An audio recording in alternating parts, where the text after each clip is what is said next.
Thank you for joining us wherever you are. This podcast episode is brought to you by the Old Ways Actual Play team. This actual play uses the Mage the Ascension 20th Anniversary rules by Onyx Path Publishing. This actual play is performed by adults and contains adult themes. Our World of Darkness is intended for adults. Listeners should pay close attention to all listed content warnings. All content, including names, places, events, companies, and etc., which may bear resemblance to entities living or dead, is strictly coincidental. My name is Michael Diamond, and for tonight's game, I will be your storyteller.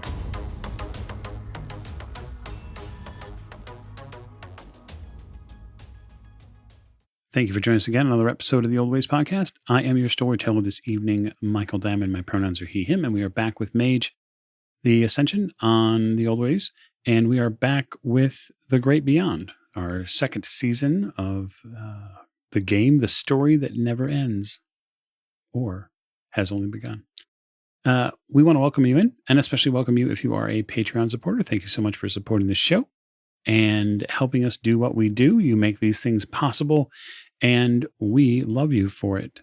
And now we will get to player and character and avatar introductions. To my right. Hi, I'm Allie. I am playing Kayleigh Hannah Godfrey, and I have a name of someone who's dead that I want to try to talk to. Yeah, seems about right. Next to Kayleigh. This is Lecco playing Dante Maxim Vargas Bailey, who is hoping it really is better to ask forgiveness than permission. That seems pretty accurate. And then next, Dante. This is Jake, and I'll be playing Oliver Devereaux, and I just keep racking up the tasks. You do. You meet all sorts of new and strange and interesting people, or things. Things. Aren't they people too? Well, I think they're people. Sure, why not? And with Oliver. This is Silas. I'll be playing Suits, and I'm a fan of new powerful friends. What can I say? Yeah, power is sort of your thing. I think we've all learned that, at least for now. And my question will be, is what you do with that power at some point. So, we are going to pick up this episode right after the last one left off. In effect, because we have a medical situation that someone's probably very interested in looking in. But before we get to Dante, Kayleigh, you were on the hunt for, I guess, vital? Yeah, or on the hunt for a way to contact one deceased, Michael Owens. A way to contact him. How would you like to go about doing that? I would like to step through the veil willingly.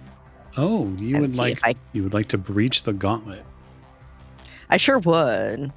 Okay, so I have some questions for you. Yep. And I have some information you need to know. First, I'd like to know where you're doing this at. So ideally, while I'm in the normal world, I would like to find, if it's findable information, I want to find out where he died. Okay. Fair enough. And then essentially near somewhere kind of close to where his body was, but not like the exact spot, because that would get me questions from, well, the police, I'm sure. Okay. So it's going to be a little complicated. Yep. Finding out where he died is going to be getting access to police records. Yeah. And I promised the father I wasn't gonna go to my contact, Jacob Harrison, with that name. Mm-hmm. Because then that would be me breaking multiple promises of one, not looking into the investigation, and then, not bringing that name and everything else. So what I would probably do is actually put in like a public records request. Okay. So you put in a public records request for one Michael Owens. Correct. A public records request is going to turn up probably a metric ton of Michael Owens. in the Las Vegas area. Yeah, but like but public records would also have like obituaries and stuff in it as well. If he just died, it won't have his obituary. No, that's true. But the father was not super specific about when he died, just that he died recently. That's true. Okay. Maybe you could look into perhaps contacts you might have in the law enforcement, more in the mortuary space. Yeah, because I'm sure I have one. You have a bevy of contacts when it comes to law enforcement, so it stands to reason that you might know someone that works in that side of things. Now, getting information out of them is a totally separate question. Well, I mean, I'm happy to at least ask with my overabundance of, lying. You lie? No. Not well. Fair enough. Oh, yeah. You have a flaw, don't you? I sure do. What's that flaw? Why don't you remind our listeners? So that flaw specifically is rotten liar, meaning that I don't lie because I'm so bad at it that I'm called out immediately for it. Okay. Having a contact like in a mortuary space, what I would ask is basically just like where they died, because like if there's a general area of where they died, not necessarily what they died of. I'm not asking for access to the body. I'm not asking for massive amounts of stuff. It's more trying to find like a pattern of like where people are obtaining the drug. Okay. All right. So here's what I'm going to do. I'll make this simple because I don't want to necessarily draw it out longer than it has to. I want you to make a manipulations contact roll. The benchmark is going to be based off of a difficulty 8. So okay. Difficulty 8 because you're trying to go after protected information. And then the tough part, the reason why it's going to be more than one standard success necessary, because you're trying to get at protected information and you can't lie to these people when you talk to them about why you need it. So think about that very carefully, unless you want to get exposed. Okay. I have 2 successes.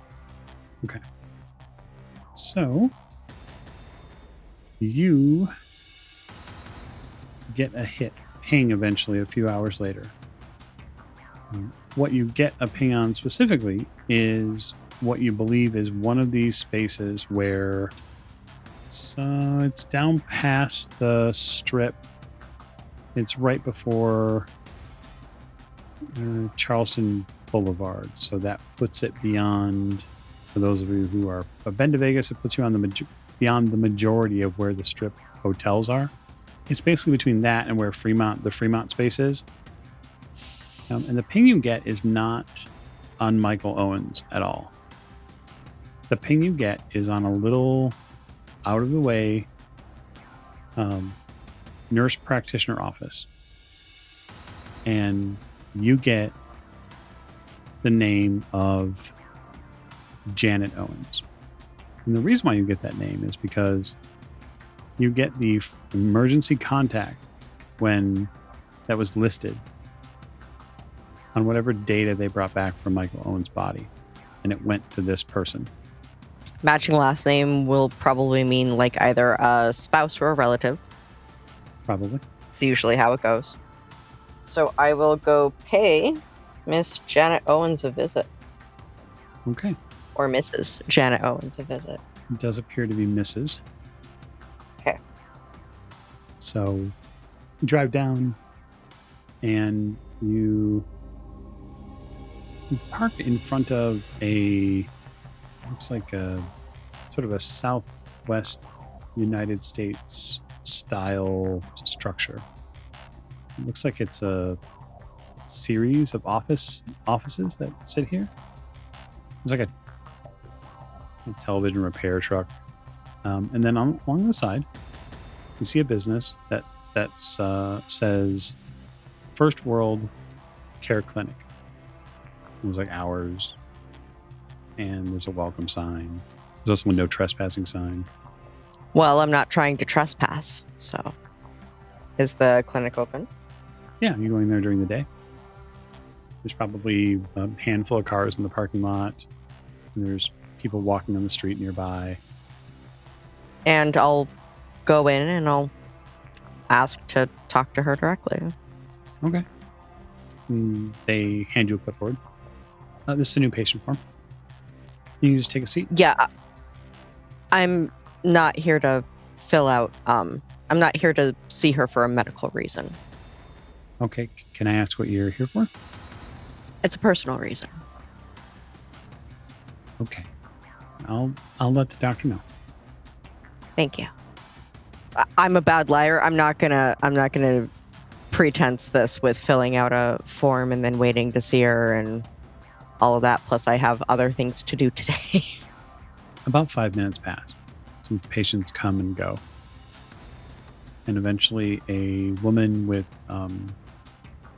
blonde, gray hair all the way down to her shoulders comes out. She has glasses on, circular ones. She has a bit of a pinched nose. She's probably not slept very well in the past few days. Comes out. She has a white jacket on. And she says, "Can I help you?" Yeah, I was wondering if we could talk in your office for a few minutes about Michael. Who are you? I'm Kayleigh Godfrey. I'm with the church. She sort of stiffens up a little bit. What does the church have anything to do with coming here?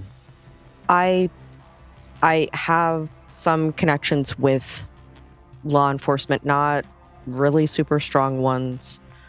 But I'm just trying to help figure out the situation. Do you really want to talk in front of all of these patients? No, but I don't necessarily like seeing this at my place of business. This is a pretty private matter. Yes, which was why I suggested your office. Would you rather I come back after hours, or I didn't want to visit you at your home because that felt like a bigger imposition? She turns to the secretary behind the desk and says, give me about 20 minutes. And then motions you to come back into the back office with her. They have a very small setup. There's probably 2 or 3 different people working back here beyond the receptionist. There's people doing medical coding and billing. She takes you into a very small office and sits behind the desk. I am sorry to come to your office, your place of business. But I just have a few questions. A primary one being if there has been a lot of relapses with Michael before. Relapses?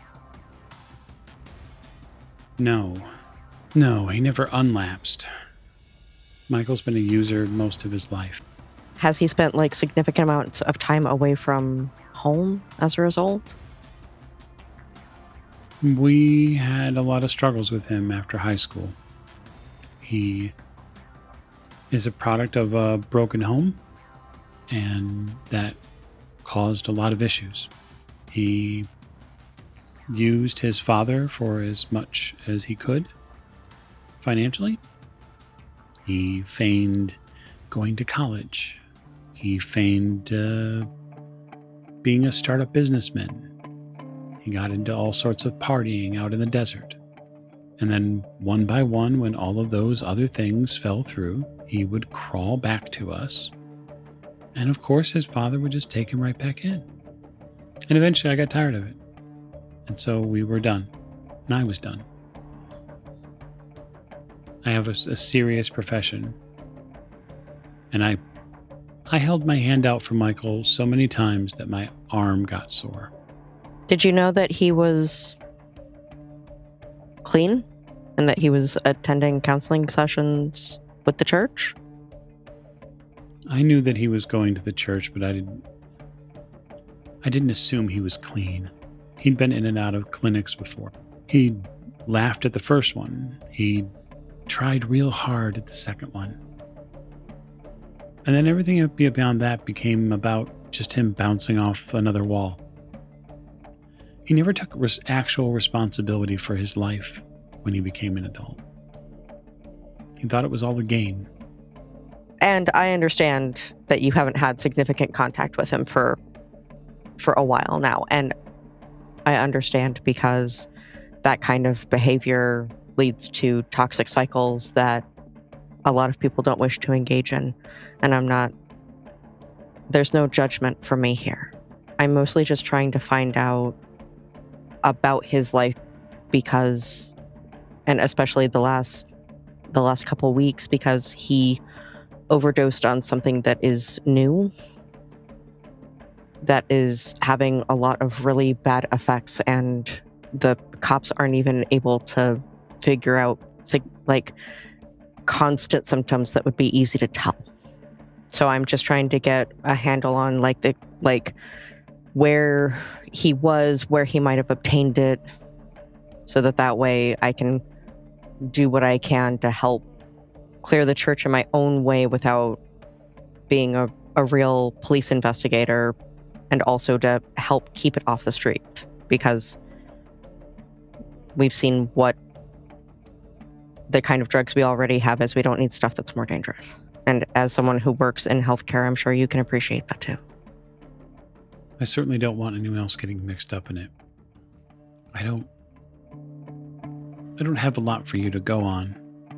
Michael and I stopped talking regularly about 6 months ago. He came to the office here and it looked like he had been in a bad way for a few days. You get to know the signs of a user. I'm sure. He asked me for money, and I said no. And he asked me for a car ride, and he wouldn't tell me where. And eventually, my ex-husband came down here and decided that he would do both. He would give him money, and then he would drive him wherever he needed to go. They went somewhere south, into the middle of nowhere.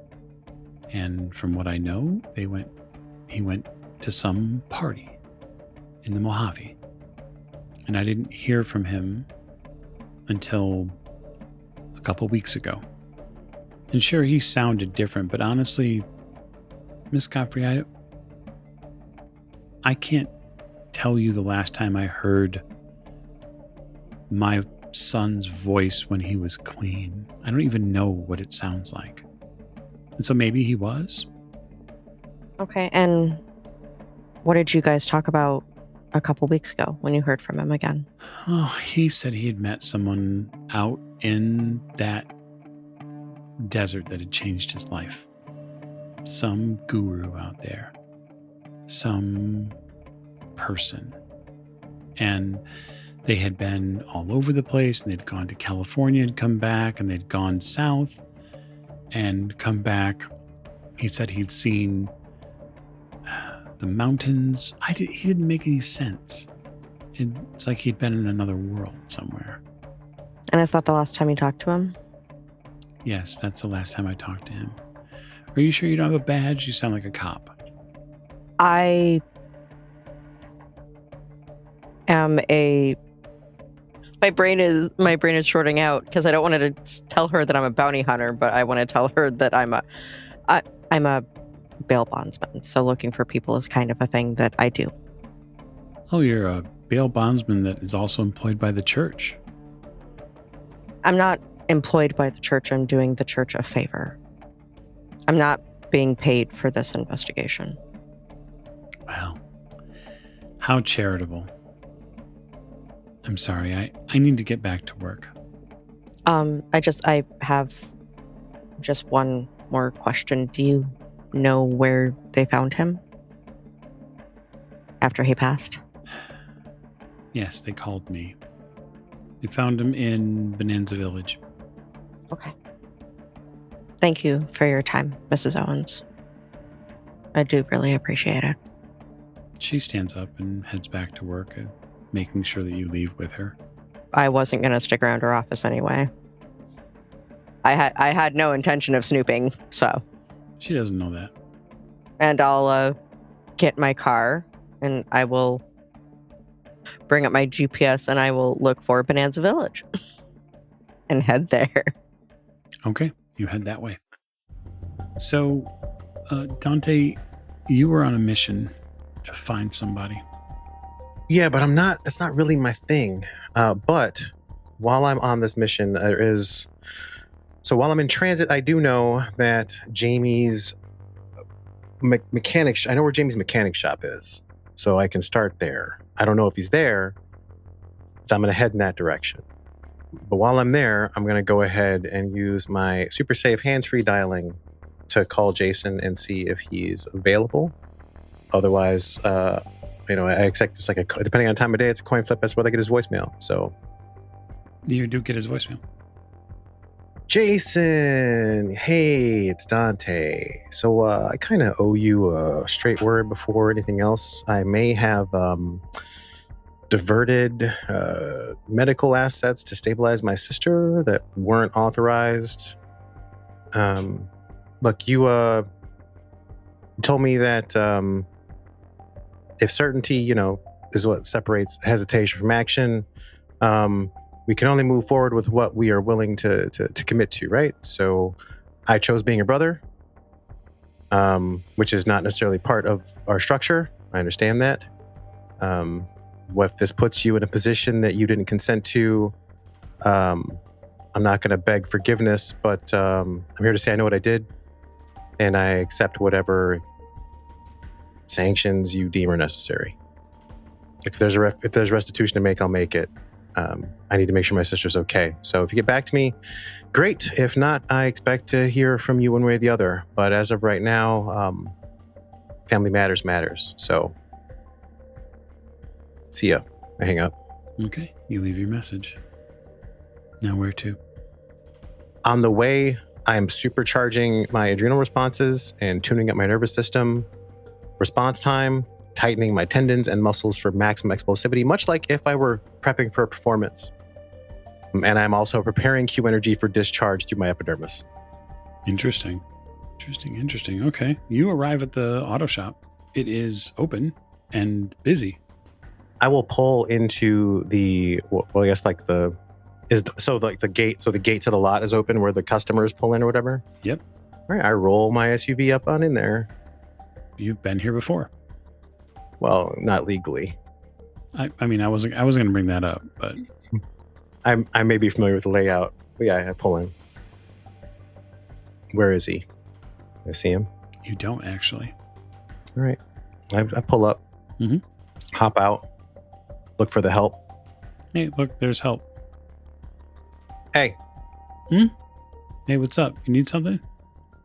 Yeah. Place came pretty highly recommended by my sister. Where's Jamie? Well, I'm not going to give him a chance to really answer, lie, or cover. I'm just going to read his surface thoughts. Okay. Go for it. It wasn't actually a question that warranted an answer. I just wanted him to think about it. What's the difficulty? We'll say that the difficulty, highest fear +3, it's coincidental, but I want to know how you're doing it. I don't require a focus for this. So what I am going to do is read his body language, determine whether or not he's lying, and I'm going to look where he looks. And I'm going to be mindful of where he is spying, and where he is eyeing, and what he's thinking about. But I'm being pretty invasive here. We're taking the direct approach. Okay. So yeah, it's highest fear +3. It's coincidental effect. No one can tell that you're reading his thoughts. 2 successes. Oh shit. Don't fucking say anything. You hear that in his head. I'm going to take a couple steps toward this fellow. What does he look like? Does he have the same kind of tattoos Jamie has? He has very similar tattoos, yes. Look, I'm going to give you one chance to answer this question properly. I need to know where Jamie is now. His eyes get really big. Hey, listen, he went off with Tino and Carlos like an hour ago. Where'd they go? They had some stuff to do in North Vegas. They had a customer. The vagary in which his mind swirls around the word customer is concerning. Mm-hmm. Look, I'm out of time, so he's got a phone, right? Certainly. Is he waiting for something here? Someone to come, something important? They're getting a car and they're bringing it in here. There's a buyer coming for a specific car. Tell him the buyer's here now. Tell him the buyer is here now, and he's impatient, and he's ready to walk. You say anything else, we're gonna have a problem. Okay. Yeah, sure. He picks up like the house phone and dials a number. You can like hear his mind sort of moving around. Fuck. I will shake my head as he kind of waffles. Hey, yo. Listen, the thing, the car, the buyer you're waiting on, he came early. Nod. Yeah, no, he's really early. He's right here. Like he's here. I will issue my hand, kind of like the let's go, wrap it up motions. So listen, we need you to get the car back here because he needs to get out of town. I will reach over and hang up the phone. Good job. Sets the receiver down. Are we the only ones here? No, there are other customers in this space. Okay. I will look back at them and give them a very warm smile. Hey, sorry. This is pretty important. You see like a middle-aged guy look a little concerned. Are there other employees here, or is it just him? No, there's two employees here. There's him and then the guy that's in the back working on one of the cars. That's fine. We'll leave him be. Okay. So that I don't have to stand here and stare at you awkwardly. You see a dog in back. You know that dog. Why don't you go feed the dog? Sure. He turns around. Oh, and leave your phone. Hey, who the fuck are you anyway? I slap him across the face. You dex brawl me first. I'm going to use martial arts. I mean, it's like it's slapsgiving. I didn't roll my life magic. I'm going to go ahead and roll that first to see if I got any extra sproing in my step right now. So there's 2 successes on my sproing. I'm not prime charged quite yet, but this is a forehand slap, not a backhand. 1's canceled. 10's first. Yes, they do. Okay. Difficulty is what? First slap? Probably. Are you looking to do damage? To his ego and his sense of self-worth. Yes. So yes, you are looking to do damage. Unless you're just literally just trying to get a hit in. I'd say difficulty at least 6. I'm more for accuracy and pop than I'm not trying to break his face. Okay. So 1, 2, 3, 4, 5 successes. Okay. There is a concussive slapping sound, much like one might hear when someone gets smacked, say at a football game. And everybody wakes up. Like everybody in the shop is immediately at attention. I go back to the position I was in. I don't even really follow through on it. It's just a bit of a hip and shoulder, and I go back to where I was standing. Phone. He gives you a really disgruntled look and like puts his phone on the counter. You hear in his brain, you hear like, I'm gonna fucking pop this dude. Mm-hmm. What's his name tag say? His name tag says Carlos. Thank you, Carlos. You can go now. He goes into the back to feed the dog. Sorry you had to see that. They really are good with your cars. I'm sure everything will be fine. When you turn around after having like slapped the Carlos, when you turn around, you notice that like a middle-aged woman, one of the customers here, is on her phone. And like her phone is at a really specific angle, like out in front of her. Sure. Probably too far away to be reading a text message or playing on Instagram. Sure. So this is post-slap because there's no way she saw it coming. I'm going to look at her and I'm going to give her the same head shake that I gave the other gentleman. But instead of reading her thoughts, I'm going to make it very, very clear to her inside her mind, this is a very, very bad time to be trying to go viral. Okay. I'm just simply going to use, I think they call it the master's edge, to stifle her willingness to, basically I'm going to use the same kind of judgmental, oppressive glare that Jason uses on me when I overstep. when I go outside, when I color outside the lines. I learned this from watching you. Yeah, 2 successes. Okay. But I think it's a social roll, right? It's an intimidate. Yeah, it's intimidate. All right, so 2 successes on the arete, and then let's get social. I don't have a whole lot of manipulation, but I have those 2 plus this 1. Okay. Put it down. Put it away. Now is not the time. She puts her phone down, like back into her purse. I'll be outside. Doesn't make eye contact with you. I walk out. You walk back out. Yeah, I'm standing out in front of the business. Okay. Or wherever the door happens to be to the interior mechanic area where the customers are. Do I see, is he driving? Or he's probably tinted. It's probably super tinted. This is not a car you're expecting. Oh, okay. This is a 4-door sedan. Well, this might be the real buyer. This is you should think it's a Ford. You don't see the emblem on the front of it, but it sure looks like one. Maybe it's modified. It's a dark silver. There's a little bit of window tint, but not excessive. Okay. 2 guys get out. Driver's side, passenger side, both in suits. The suits are, one of them sort of like this light gray, and the other one's more of a deep navy. I maintain my composure. Do those look like they're going inside? They do not. Oh, okay. They step over towards your SUV. Hey, can I help you, fellas? Mr. Bailey? Vargas Bailey. Vargas Bailey. Dante Maxim Vargas Bailey. Do I know you? Not yet. I'm kind of in the middle of something right now. Oh, we noticed. They step a little closer. They appear to be taking unthreatening postures. I mean, I'm not being aggressive to them. I'm clearly tense. Yep. We want to let you know that you should probably be careful here in Las Vegas. Things have changed.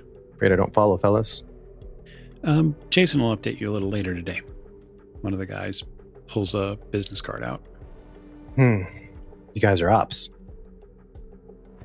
We work with a different division, just to make sure that everybody's in line. And we were in the area and noticed there were some irregularities in the patterns around here.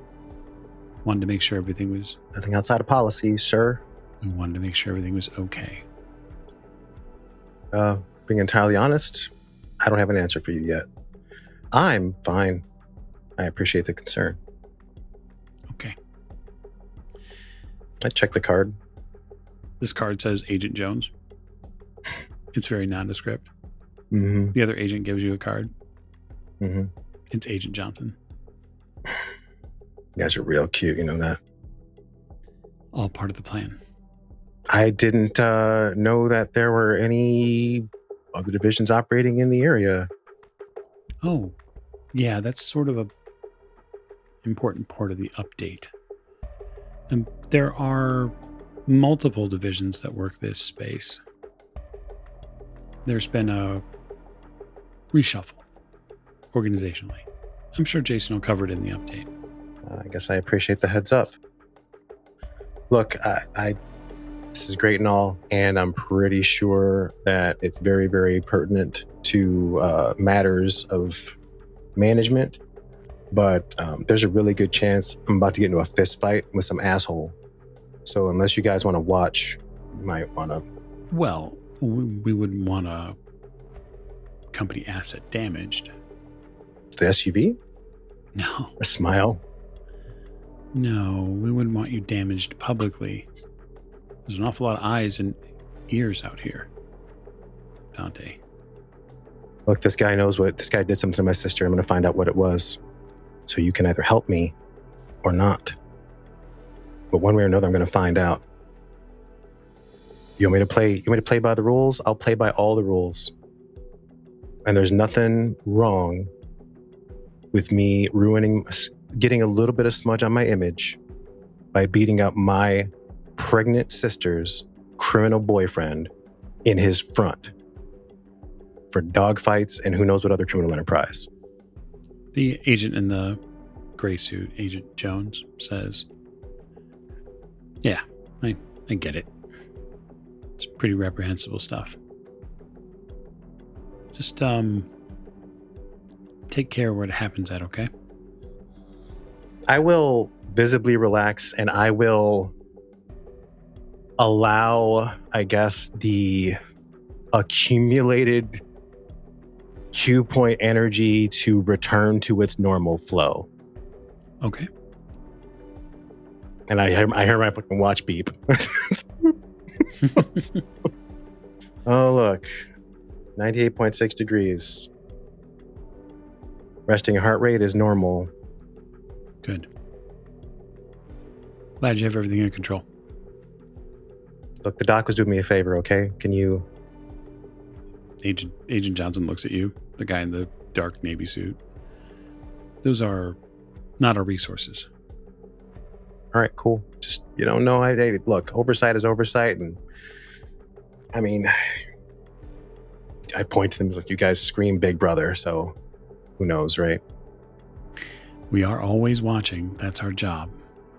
In a really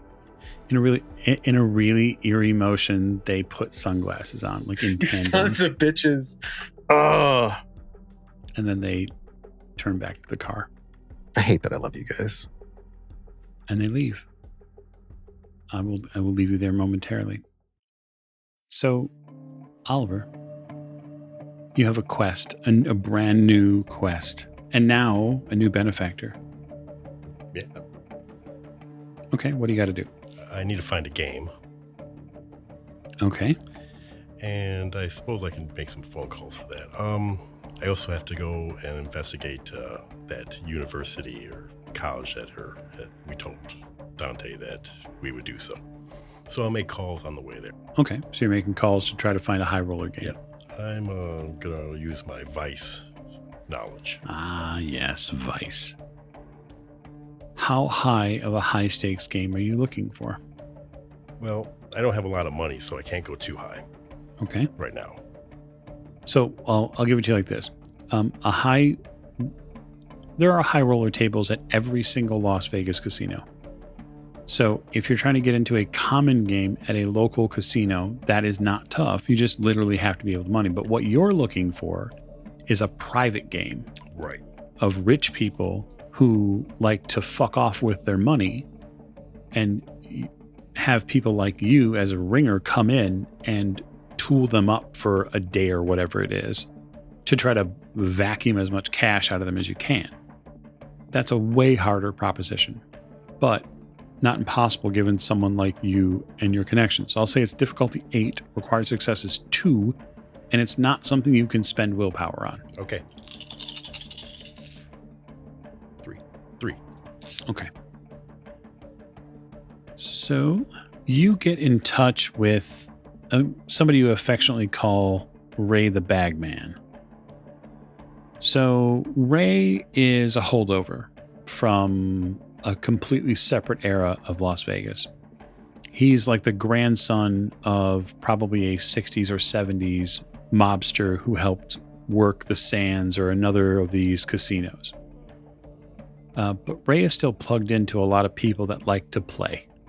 And now it's not a function of getting in with the mob or that style of people. Really, it's about getting in tune with people who like to come to Las Vegas and have otherworldly experiences when they do through Ray. Ray directs you to a series of exclusive clubs that are near the south side of town, sort of like south of the Strip and in this little pocket area where there is an awful dense amount of high-rise buildings that sort of look out onto the Strip. So like the Strip as it goes north basically gets progressively back towards Fremont, and the real action on the Strip is either in the middle or sort of the south end of it. Now, some of that can be contested a little bit by stuff like the Bellagio or, to some extent, some of the places down there. But until these new buildings roll in that they're talking about in the next 12 to 16 months, the place to play is in the south. And you get directed to a high-rise commercial building that's down there. And that commercial building is, I'd say it's kitty corner to New York, New York. It's in that space and area. So it's relatively close to the airport, which is also another dead giveaway that high money people are going to be at it because they're going to want to be close to the airport and not have to travel far. But interestingly enough, the building you think might be owned by the Wynn. Oh, yeah? Mm-hmm. And that sort of is another common thread in a lot of developments when it comes to Las Vegas, is that a lot of them are owned by the same people. And you get directed to a game that you think is probably at least 1,000 a hand. Okay. That's probably the starting place. And then the question is, where do you go from there? No, I'm going to have to go there. Okay. So you get a package basically of details that tell you when to show up. They tell you what's to be expected. Ray tells you not to fuck around with any of these people because they're all serious people. Some of them will probably have bodyguards. And so if you're concerned about your personal safety, take something to protect yourself. Who would do anything to me? I'm such a nice, likable person. Sure. Everybody is. Everybody's likable up until the point they're not. Don't worry. I'll be fine. Famous last words. So the spot is in a converted commercial office space. It's been completely redone and completely upgraded for what is effectively like a penthouse suite on multiple levels. And there's a lot of people here. There's probably 30 people. Now, a third of those are probably actual players. The others are bodyguards, hangers-on, girls, etc., right? There's entertainment here as you enter. So skin, booze, etc. is all available to people who come in. You have to get patted down to get in here. So are you taking in any of your, anything I need to be concerned about as a bouncer? No. Do you have any foci that might accidentally become potentially a weapon that they might want to take from you? No. All my foci are relatively benign. Okay. You get seated. You see that there are tiered tables here. So there's a floor table, and then basically as the staircase ascend, you're likely imagining the table counts ascend. This is something you've done before, countless times. It feels different now, though.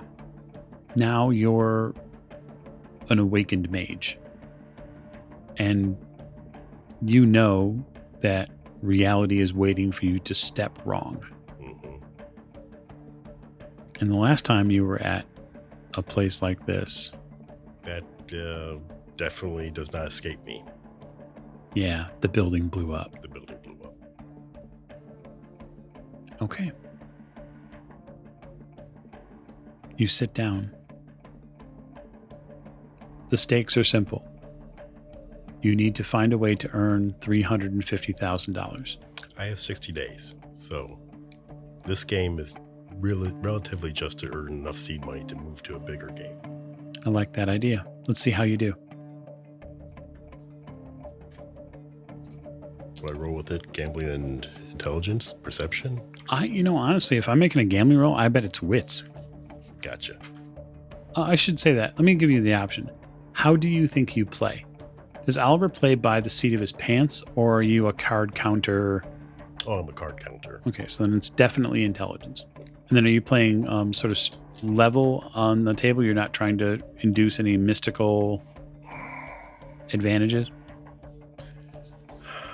The most I want to do is push odds in my favor a little bit. Sure. Here and there. Well, that's an Arte roll for entropy. You want to roll that? You want me to roll that first? I do. Okay. I have a feeling that if you didn't use your power, Suits might be a little upset. Yeah, you're right. He gets that way. 2 successes. Okay.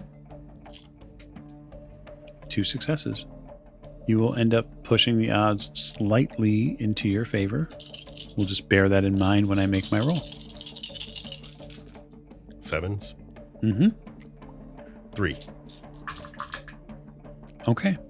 The first round of this or so, the first few hours, you pick up, you probably win out of a total of, say, 10 hands you play over a 2-hour period. You probably win about 3 times. And so you probably pick up about $5,000 total in those wins. Okay. Some of it's pretty hard fought. There are a couple of really good players here at the table. And very much like them, they are, much like you, they are keeping appraised of what cards are on the table. They're being very careful about checking and making sure that they don't overbid or underbid. But there are people that the long game is not their way, right? They're here to win big as soon as they can. And when they bust out, they're gone. And so by like the middle of that night, you are probably trying to find a way to get into that next tier of game. The next table up, you're informed the ante is $5,000 a hand, and that's pretty expensive. Mm-hmm. But you can only imagine what the winnings up there will be. So you're going to keep playing here, or you're going to go up? You know what? I got to go up. Okay. You head up. The drinks are a little bit more prevalent here, and the hangers-on wear more jewelry. There is clearly illicit substances being used, up to and including more than just soft drugs, hard drugs, etc. Cocaine is definitely around the table. Not at the table, but the people behind them for sure. And I will give you another RTA roll if that's what you want. Mm-hmm. I'm just going to keep track here of your entropy successes. No reason. No. You're on a quest from a dragon. There's no need to hold back. That's right. 2. Okay. 2 more. So now go ahead and make your roll. 4 successes. Okay. So you net 2. You have about the same amount of hand luck, number of wins up here as you do down there during the next few hours. The great part about that is that the tables up here pay about 5 times as much as what you earned down there. So by the time you hit, say, 1 a.m., you are at you're probably up $15,000. Okay, good. And people have absolutely begun to take notice of your well-played hands.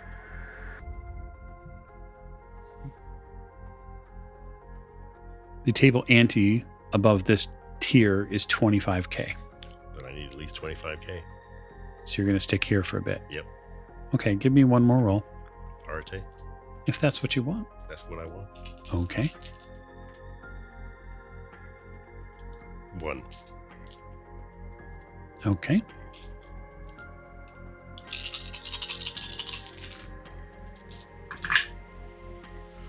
That is 5 successes. You net 5 successes. So over the next couple of hours at this table, you basically tap it dry. You pull in probably close to about $35,000. You upset, meaning the people leave. There are probably 6 different spaces that empty out, and by the time 3 a.m. rolls around, you have no one to play cards with at this level. And there are just a few people who are still mingling around. Suits, you've been watching Oliver very carefully, obviously, as this whole process has gone on over the night. And you can feel sort of like the tightening of reality around him as all this entry magic is beginning to sort of pull together. And you become concerned. It may be time to either stop trying your luck or to call it for the night. You know what? I know when I'm pushed it far enough, I'll call it for the night. That'll give me money to start next time I find a game. Okay. You walk back down the stairs, and there's more than a few people who pay attention to you when you go. It's also a lot of money to carry on you. This is also something that they notice. You have a wonderful leather jacket a traditional one you sort of wear all the time. Is that where you're keeping all this money? Yeah. Okay. You walk out. And it doesn't take more than, say, a few moments to realize that you're not the only one that walks out with you. But that's a story for another time, and another place, and another episode. So we'll leave Oliver there, exiting his high-stakes gambling experiences, and eventually see what he reaps. So I want to thank you for being with us for another episode of Mage Ascension, The Great Beyond, and we'll look forward to seeing you next time. Thanks, and good night.